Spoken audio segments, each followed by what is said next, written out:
মঙ্গল গ্রহর সপ্তম ঘরে মরণ কারক স্থান। কারণ সপ্তম ঘরটা হচ্ছে জীবন সাথীর ঘর।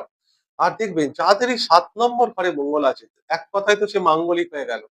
সেকেন্ড হচ্ছে আপনার জীবন সাথী দেখবেন ভীষণ প্রসেসিভ। সে তার অধিকার জন্মাবে এখানে। হ্যাঁ, আপনাকে মঙ্গল মায়ের মতো কেয়ারও করবে। যদি সে আপনাকে সবসময় চাইবে যে তার অর্ডার ফলো করুন। এখানেই বিরাট একটা ম্যারেড লাইফে বিরাট নেগেটিভ রেজাল্ট দেয়।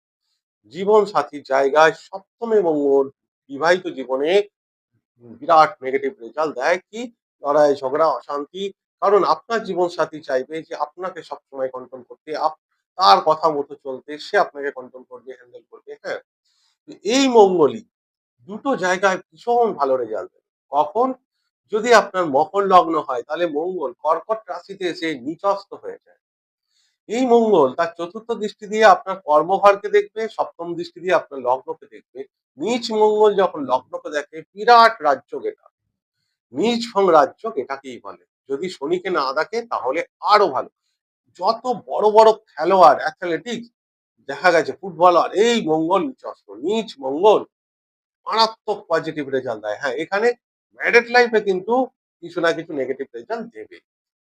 আবার যদি আপনার কর্কট লগ্ন হয় তাহলে এই মঙ্গল সপ্তমে মকর রাশিতে উচ্চ অবস্থায়, কারণ কর্কট লগ্নে সব থেকে যোগকারক গ্রহ পঞ্চম এবং দশমপতি সপ্তমে এসছে। তাহলে সে পঞ্চমের দুটো ঘরের যে দুটো ঘরের মালিক সেই দুটো ঘরের বিরাট পজিটিভ রেজাল্ট দেবে। যেহেতু সে উচ্চ অবস্থায় আছে, সে লগ্নকে দেখছে, সে তার চতুর্থ দৃষ্টি দিয়ে কর্মকে দেখছে, অর্থ ঘরে দৃষ্টি দিচ্ছে অষ্টম দৃষ্টি দিয়ে। সেই মঙ্গল বিরাট পজিটিভ রেজাল্ট দেবে, কিন্তু এখানে আবার ম্যারেড লাইফে বিরাট নেগেটিভ রেজাল্ট। সে কিন্তু আপনার সন্তান, আপনার কেরিয়ার, অর্থ বিরাট পজিটিভ রেজাল্ট দিলেও এই মঙ্গল আপনাকে বিবাহিত জীবনে সুখী হতে দেবে না।